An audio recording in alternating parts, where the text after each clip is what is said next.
Oke, di video kali ini gue bakal sedikit bahas mengenai handphone yang enak banget dipakai. Seperti yang gue tahu ya, seperti yang kita tahu maksud gue.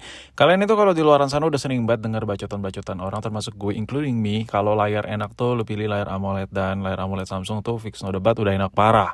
Cuma lu tau gak sih, spek yang ditawarin Samsung tuh kadang kentang parah ya kan. Dan sometimes ya memang layarnya bisa kayak lu punya HP gacuan utama lu kayak iPhone 16, iPhone paling baru ya, Android paling mahal, flagship Android termahal lah, terbaru atau mantan flagship, whatever it is. Dan ketika lu pakai HP kedua, lu tuh pengennya rasanya layarnya tuh displaynya tuh kayak HP pertama lu. Nah, masalahnya di tahun 2021, 2022, 2023 gue selalu rekomendasiin layar AMOLED dari Samsung. Kenapa? Karena warnanya enak, tuningan warnanya bagus lah Samsung punya. Samsung tuh nggak pandang bulu gitu. Dari HP-HP murahnya mereka sekalipun, intinya kalau lu udah beli ada embel-embel AMOLED ya itu layarnya enak banget. Dan dibandingin dengan iPhone yang mahal, yang paling baru sekalipun, layarnya tuh bisa nyaingin loh kenyamanannya ya. Bukan berarti speknya sama ya. Emang si Puki satu ini kalau bikin konten suka banget bandingin HP murah sama iPhone. Nah sekarang gue kasih gambaran gini deh. Kayak lu sekarang tahun 2025 ada kepikiran buat beli iPhone yang ngincar displaynya bagus, performanya oke. Menurut gue itu balik lagi sesuai kebutuhan ya. Cuman kayak lu punya budget yang kentang untuk beli iPhone, gue bilang range budget kentang itu menurut gue secara pribadi ya, itu kayak 1 juta sampai di 3 juta. Kenapa? Karena di harga 3 juta, lu tuh beli sebuah iPhone tuh speknya spek kentang juga ya kan. Nah, gue punya rekomendasi yang cocok buat dijadiin HP utama atau dijadiin HP kedua sabi parah, yaitu Infinix Note 30 Pro. Dalam waktu beberapa minggu ini udah berapa video gue buat mengenai handphone ini. Ada beberapa poin yang bakal gue sampein lebih detail. Sebenarnya poin-poin ini udah gue sampein sih, cuman gue bakal perjelas lagi karena masih banyak orang di luar sana yang gagal paham ya mengenai konten yang gue upload. So di video ini bukan perbandingan HP murah versus mantan flagship atau flagship, bukan. Gue ngeliat dari sudut pandang harga sama spek yang dikasih aja. Jadi gue perbandingannya tuh versus harga sama harga. Nah, kenapa Infinix Note 30 Pro ini? Handphone ini udah gue pakai sekitar 1 mingguan, men. Yang gue rasain ya, gila banget. Gue pakai iPhone 14 Plus gue, dan gue ngerasa ya iPhone 14 Plus gue kenapa pakai HP murah gitu. Sementara si Infinix Note 30 Pro ini cakep caur. Dan again, kebetulan gue juga pakai iPhone 16 pada saat itu. Gue coba switching dari iPhone 14 Plus gue, ya udahlah gue coba pakai iPhone 16 kali aja lahir enak gitu. Dan bener, yang bisa gue rasain perbedaannya antara 14 Plus ke iPhone 16 itu hanya di brightness-nya aja yang pekat. Tapi lagi-lagi ketika gue pakai Android murah yang satu ini kok nyaman banget layarnya. Ujung-ujungnya lu tau gak? Gue yakin lu ada yang gak percaya sama bacotan gue. Ujung-ujungnya lo tau, gue lebih suka pakai Infinix Note 30 Pro ini buat nonton video. Ada beberapa poin. Pertama, displaynya yang udah 120Hz. Yang kedua, baterainya awet. Yang ketiga, kalau HP-nya lowbat, ngecasnya kenceng banget. Jadi gak pernah tuh ada cerita gue nonton video sambil ngecas. Karena gue tinggal makan dari baterainya merah 11%, 15%. Itu udah penuh banget cuy. Nah sedangkan iPhone 14 Plus gue yang ukurannya gede banget ya, ukuran varian Plus itu otomatis which is baterai gede. Cuman sayangnya iPhone yang udah support fast charging, iPhone kekinian itu under 40 watt semua. Even sampai ke iPhone 16 yang udah Type C itu mentok di 40 wattan, bukan 60, 40 wattan something ya.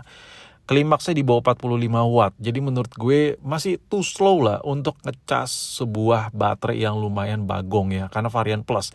Jadi menurut gue, apalagi iPhone 14 Plus yang gue pegang ini, yang lagi kalian lihat ini mentok kalau nggak salah di 28-30 watt ya.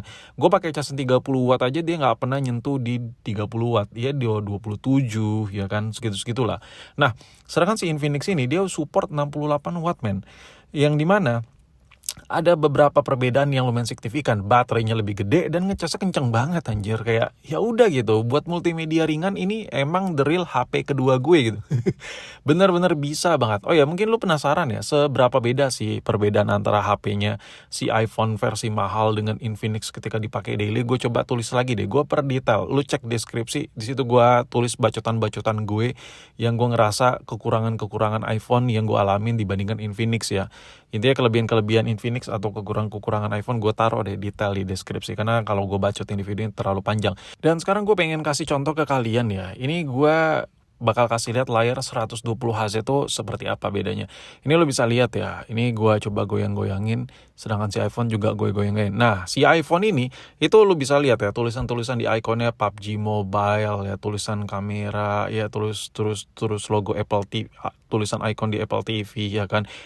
Aplikasi BCA Mobile itu blur semua ya, berbayang ketika di slide-slide gitu karena dia masih 60 Hz ya kan. Dan itu ketika lu pakai buat nonton video itu kurang nyaman gitu, kurang nyaman. Di samping video lu yang lu setel mungkin 60 fps atau berapa fps bakal berasa lebih halus gitu ketika lu pakai layar 120 Hz. Dan ketika lu pakai aplikasi switching gitu enak aja gitu, kayak mewah. Nah ini lu bisa lihat nih, gue post ini lebih jelas, tulisan Facebook, Messenger, Tokopedia, BCA Mobile, lu masih bisa baca kan? Lu masih bisa baca kan? Nah itu yang gua rasain kok nyaman banget sama si Infinix ini. Nah balik lagi ke awal gue bilang kalau lu mau layar enak ya Samsung. Masalahnya Samsung tuh spek kere men. Di harga kayak anjir lah, harga 1 jutaan lu dikasih spek kere anjir, kayak lu pilih Samsung ya. Jadi harus pikir-pikir ulang, dan nggak semua orang percaya sama merek Infinix ya. Kalau gue bodo amat lah, selagi itu HP speknya oke ya kan, dan HP-nya juga udah berumur gak ada masalah, enak anjir, kayak gue suka gitu. Makanya udah beberapa video gue sekarang ngebahas Infinix. Gue lagi kecanduan cuy, anjay itu. Jadi apa ya, hal ini terlihat sepele bagi sebagian orang ya. Cuman ketika gue udah punya HP utama dan gue butuh HP kedua ya, dan gue pengen HP kedua gue kalau bisa sempurna dengan harga semurah mungkin, kenapa nggak? Why not gitu. Dan HP ini kalau dijadiin sebagai HP utama ini berasa kayak HP mahal anjir, gacor parah ya. Nah, di sini gue bakal bacotin lagi ya. Gue udah pernah buat videonya beberapa hari yang lalu. Ini gue perjelas lagi. Brightness ya. Full brightness si iPhone itu tembus di 1000 nits lebih. Sedangkan si Infinix itu di 900 nits. Tapi lo bisa lihat ya, layar Infinix yang paling besar layarnya yang gak ada poni, itu kecerahannya itu bisa nyaingin. Ini gue head to head ya, sama-sama full brightness.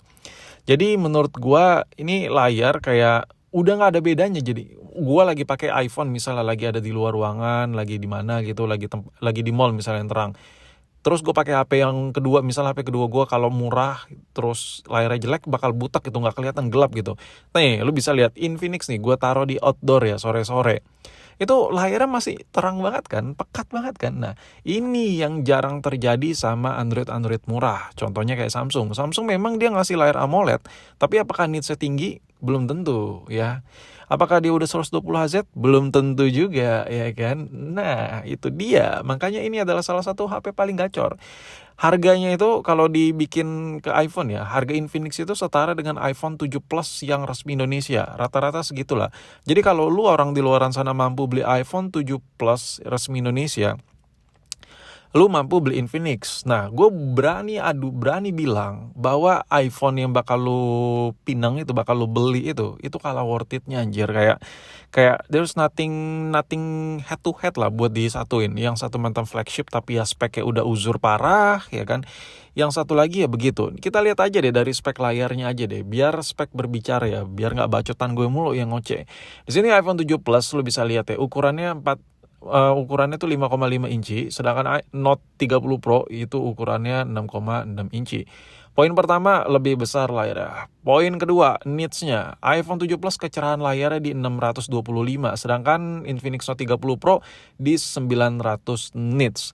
Jadi lu bisa bilang kalau mau nyaingin ala-ala layar Infinix ini, lu bener-bener harus pakai HP varian Pro Max-nya, HP varian Pro-nya si Apple punya. Itu baru berasa tuh, wah ternyata si Apple enak ya, iPhone enak banget layarnya. Nah kalau lu beli iPhone yang kayak gini ya, yang varian Pro-nya itu udah beda cerita, karena beda kasta ya kan. Tapi bukan berarti layar Infinix ini gak bisa nyaingin. Bahkan kalau lu lagi pakai iPhone varian Pro, lu pakai Infinix, hampir tidak ada bedanya. Ini lu bakal ngerasa mata lu, wah ini layar enak-enak aja gitu. Kayak no complain lah, gue yakin lu no complain pakai layar display bawaan dari Infinix ini. Sesuka itulah gue sama HP yang satu ini. Nah itu tadi panjang lebar parah kan gue ngomongin soal displaynya. Kameranya gimana bang? Lagi, gue ingetin lagi. Kalau lu beli Infinix ini dan lu switch ke iPhone, itu setara iPhone 7 Plus resmi. Lu bayangin aja, iPhone 7 Plus resmi, iPhone 7 Plus, apakah fitur kameranya seperti ini? Jelas tidak ya. Hasil jepretannya gue bisa bilang ya 11-12, karena itu mantan flagship, masih lumayan ngeri. Cuman fiturnya banyak sekali yang ada di Infinix ini. Dan kalau lu bisa manfaatin fitur-fiturnya, settingan-settingan ya, gue yakin beberapa poin kamera ini bisa nyaingin HP-HP bau tanah ya untuk hasil jepretannya. So kesimpulan gue, dikasih display yang gacor, performanya juga masih enak banget nih HP ya, performanya buat daily, dan harganya nih ya, kalau dibandingkan di harga yang sama dengan iPhone ini masih lebih gacor anjir. Sumpah ini HP enak banget nih, konten kesekian lah untuk Infinix Note 30 Pro.